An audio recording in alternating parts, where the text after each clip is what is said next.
આણંદ શહેરમાં તાજિયાનું ભવ્ય સ્વાગત કરવામાં આવ્યું। આણંદ શહેરમાં આગામી બુધવારે યોજાનાર મહોરમ પર્વને લઈને તાજિયાનું જુલુસ ગસ્ત કરનાર છે। તે માટે આજે સાંજે આકર્ષક અને કલાત્મક તાજિયાઓનું આણંદ શહેરમાં આગમન થયું હતું।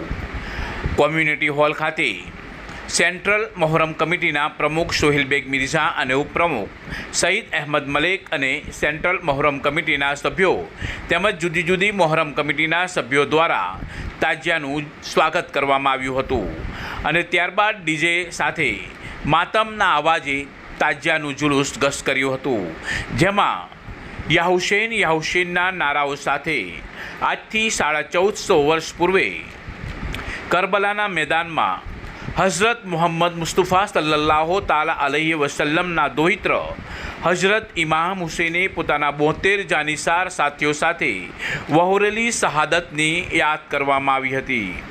આ પ્રસંગે તાજિયાનું જુલુસ ગસ્ત કર્યું હતું અને તાજિયામાં અલમ મુબારક લહેરાવવામાં આવ્યા હતા। આ પ્રસંગે મોટી સંખ્યામાં યુવાનોએ યા હુસૈનના નાદથી વાતાવરણને ગુંજવી મૂક્યું હતું। આ જુલુસ શહેરના જુદા જુદા વિસ્તારોમાં નીકળ્યું હતું।